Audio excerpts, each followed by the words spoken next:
गालीबाज दरोगा मामले में जो कार्रवाई हुई वो कार्रवाई आईवॉश है, यानी सिर्फ और सिर्फ दिखावा है। आम जनता के साथ एक मजाक है, वो भी भद्दा मजाक। आपको जानकर आश्चर्य होगा कि जिनको कानून की रक्षा करने की जिम्मेदारी दी जाती है वो लोग कानून को अपने हाथों की कठपुतली समझने लगते हैं और उसका इस्तेमाल अपने तरीके से करते हैं, अपने फ़ायदे के लिए करते हैं, अपने इस्तेमाल के लिए करते हैं। कानून सब के लिए बराबर है। जो धारा कानून तोड़ने की मुझ पर लगेगी वो धारा कानून तोड़ने की एक पुलिस अधिकारी पर भी लगेगी। किसी को स्पेशल छूट नहीं दी जाती है। और कानून में तो कहा भी गया है, संविधान में जिक्र भी है, संविधान में कहा भी जाता है, नेताओं के मुंह से भी सुनते हैं, थाना और बड़े बड़े अधिकारियों के मुंह से भी सुनते हैं कि कानून सब के लिए बराबर है, चाहे वो आम आदमी हो, चाहे वो कोई वीआईपी हो। लेकिन गालीबाज दरोगा मामले में अगर आप देखेंगे तो आपको पता चलेगा कि कानून एकदम झारखंड में सबके लिए बराबर नहीं। यहाँ हर किसी को स्पेशल प्रिविलेज मिला है। प्रिविलेज मतलब स्पेशल कैटेगरी मिल गया है, मतलब उसको सुविधाएं मिल गई। आप थोड़ा सा एक कल्पना कीजिए कि आप जा रहे हैं रास्ते पर, किसी को देख लिए, उसने आपसे बातचीत की और आप उसको माँ बहन की गाली देने लगे, तो आप पर कौन सी धारा लगेगी?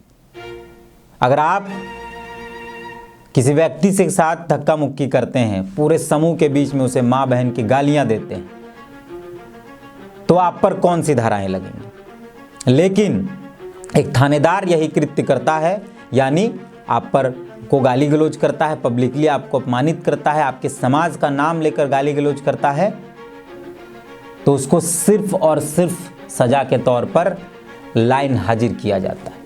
लाइन हाजिर कोई सजा नहीं है, लाइन हाजिर बल्कि मजा है। लाइन हाजिर का मतलब उस थानेदार से सिर्फ थाना छीन लिया गया है।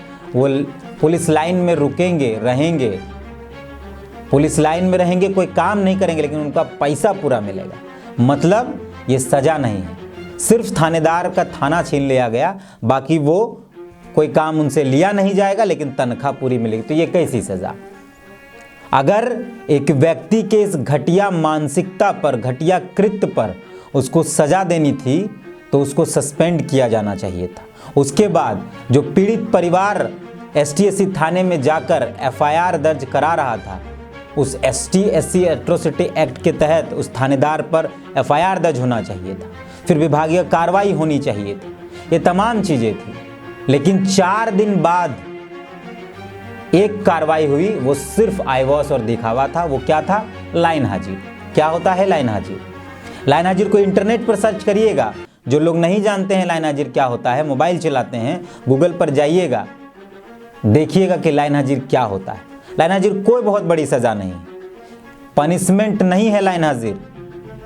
पनिशमेंट सस्पेंड होना होता, पनिशमेंट एफआईआर होना होता, पनिशमेंट विभागीय कार्रवाई होती, लेकिन नहीं, सिर्फ लाइन हाजिर। लाइन हाजिर किसी पर थोड़ा सा आरोप लगता है पुलिस वालों पर, लाइन हाजिर कर दिया जाता है। मंत्री के स्कॉट में कोई चल रहा है, लापरवाही हुई, लाइन हाजिर। अपराध की सजा होती है, अपराध की सजा होती है, और जिस तरीके का कृत्य दारोगा ने किया है, गालीबाज दारोगा ने, उसको सिर्फ और सिर्फ लाइन हाजिर से संतुष्टि नहीं होनी चाहिए थी। ये तमाम जो पदाधिकारी जिन्होंने सिर्फ लाइन हाजिर किया है, सस्पेंशन क्यों नहीं, एफआईआर क्यों नहीं? हमारा या किसी भी व्यक्ति का एक संवैधानिक अधिकार है कि वो जब थाने में जाएगा, उसके मामले को लिया जाएगा, स्टेशन डायरी में लिखा जाएगा, एफआईआर दर्ज करने लायक स्थिति में होगी तो एफआईआर दर्ज होगा। प्राथमिकी दर्ज तो कराना ही था, वो नहीं हुआ। विभागीय कार्रवाई तो बहुत दूर की बात। सेशन डायरी में जिक्र है कि परिवार कुछ लोग आए थे और उन्होंने एक थानेदार के खिलाफ आवेदन दिया। आप सोचिए कि ये हाल रांची राजधानी का है, जहां एक थानेदार खुलेआम गाली गलौज करता है, वीडियोस वायरल होते हैं, उसके बाद भी उस पर ना तो एफआईआर दर्ज होता है, ना उसको सस्पेंड किया जाता है, ना ही कोई विभागीय कार्रवाई होती है। कार्रवाई के नाम पर सिर्फ लाइन हाजिर किया जाता है। तो आप सोचिए कि सुदूरवर्ती गांव में, सुदूरवर्ती इलाकों में जहां इंटरनेट भी नहीं है, बिजली नहीं है, वहां क्या हाल होता होगा। साहेबगंज जैसे इलाके में क्या हाल होता होगा, सारंडा जैसे इलाके में क्या हाल होता होगा। ये जो आरोप बार बार पुलिस पर लगता है कि वो अपराधी पैदा करते हैं, ये आरोप इस पूरे कृत्य से सही साबित होता है। आखिर किसने स्पेशल प्रिविलेज दे दिया उस थानेदार को जिसको सजा के तौर पर सिर्फ लाइन हाजिर है?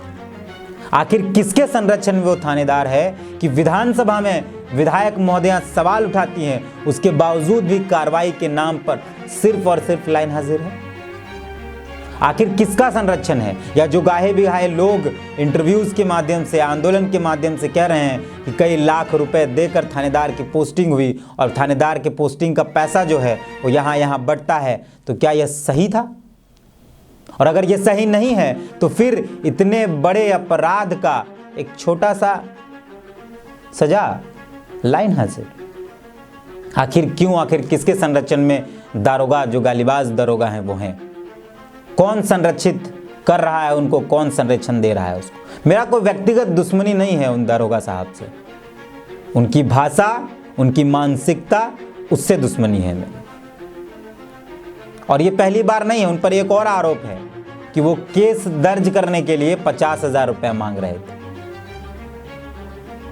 उन पर एक और आरोप है कि वो किसी से केस दर्ज करने के लिए 50,000 रुपये मांग रहे थे। बताइए, एक तरफ गाली भी देते हैं, दूसरी तरफ केस दर्ज करने के लिए पैसा भी मांगते हैं, और रांची के एसएसपी साहब कार्रवाई के नाम पर क्या मजाक कर देते। उससे अच्छा रहने देते थाने में, उससे अच्छा उनको थाना में ही रहने देते। आदिवासी मूलवासी सरकार, आदिवासी हितैषी सरकार, आदिवासी सम्मान वाली सरकार आदिवासियों का कितना सम्मान कर रही है वो इस पूरी कार्रवाई से समझ में आने लगा है। एक तरफ आदिवासी मुख्यमंत्री हेमंत सोरेन जब जेल जाते हैं तो आदिवासी समाज उनके साथ खड़ा रहता है, और दूसरी तरफ जब आदिवासी महिला को, आदिवासी परिवार को, आदिवासी पीड़ित लोगों को खुलेआम थानेदार द्वारा गाली गलौज की जाती है तो पूरा सरकार, पूरा सिस्टम उस थानेदार को बचाने में लग जाता है, और कार्रवाई के नाम पर सिर्फ लाइन हाजिर, वो भी 5-4 दिनों बाद। अगर 5-4 दिन बाद लाइनें हाजिर करना था साहब तो ये पहले कर देते ना। किसका इंतजार था और किसके दबाव में ये लाइन हाजिर नहीं किया जा रहा? हम तो ये जिंदगी भर पढ़ते आए हैं कि पुलिस जनता के नौकर होते हैं, पुलिस पदाधिकारी जनता का नौकर होता है, ये हम पढ़ते आए हैं। लेकिन नहीं, ये सिर्फ किताबों के पन्नों में ठीक लगता है। पुलिस पदाधिकारी जनता को मॉडरेट करते हैं, जनता को अपने इशारों पर नचाते हैं, ये इसी से पता चल रहा है। एक आम आदमी का अपराध हो जाता है और एक थानेदार का अपराध सिर्फ लाइन हाजिरी की सजा पर सीमित हो जाता है। और लाइन हाजिर करके क्या ही होगा? ये मामला शांत हो जाएगा। आईवॉस था ये, हम फिर से स्पष्ट कर दे रहे हैं कि उस थानेदार की लाइन हाजिरी, उस गालीबाज थानेदार की लाइन हाजिरी सिर्फ और सिर्फ आईवॉस है, सिर्फ और सिर्फ आईवॉस है। क्यों? क्योंकि जब ये मामला शांत हो जाएगा, संगठन सड़कों से उठ जाएगा, संगठन के लोग सड़क पर नहीं रहेंगे, नेताओं का बोलना बंद हो जाएगा, विधायक महोदया बोलना बंद कर देंगे, कोई थाना दे दिया जाएगा। ना उनका पैसा रुक रहा है, ना उनको सस्पेंड किया गया है, तो फिर ये किस प्रकार की सजा है? ये किस प्रकार की सजा है? लाइन हाजिर तो मजाक है, कुछ भी हुआ लाइन हाजिर, कुछ भी हुआ लाइन हाजिर। तनख्वाह तो मिल ही रहा है। क्या उस महिला को जिस महिला के सामने गाली गलौज किया गया, जिस आदिवासी महिला के सामने, आदिवासी महिलाओं के सामने गाली गलौज किया गया, उनके मान सम्मान को ठेस पहुंचाने की सजा सिर्फ और सिर्फ लाइन हाजिर है? वाह, गजब है सजाई। हम फिर से कहते हैं कि लाइन हाजिर जो किया गया इस गालीबाज थानेदार को, ये सिर्फ और सिर्फ आईवॉस है और दूसरा कुछ भी नहीं। सजा या तो एफआईआर, हाँ सबसे बड़ी बात एफआईआर नहीं हुआ अभी तक। एफआईआर क्यों नहीं हुआ? मुख्यमंत्री हेमंत सोरेन ईडी के अधिकारी, पूर्व मुख्यमंत्री हेमंत सोरेन ईडी के अधिकारियों पर तुरंत एफआईआर करा सकते हैं, एक आम आदमी क्यों नहीं करा सकता है एफआईआर? आखिर क्यों एसटीएससी थाना बना है? एसटीएससी थाना बना ही क्यों है? वो तो होना भी नहीं चाहिए था। जब एसटीएससी लोग, एसटीएससी समाज के लोग अपनी फरियाद लेकर उस थाने में जाएंगे और अपराधी या आरोपी कोई पदाधिकारी होगा और उस पर कार्रवाई नहीं होगी, तो फिर वो थाना बना ही क्यों है? ये कानून फिर क्यों है? कानून की धाराएं क्यों हैं? ये सवाल तो बनता है। इसलिए मैंने कहा कि पुलिस जिसे कानून की रक्षा का दायित्व दिया जाता है वो कानून के भक्षक बनते हैं और अपने तरीके से अपने फायदे के लिए कानून का इस्तेमाल करते हैं।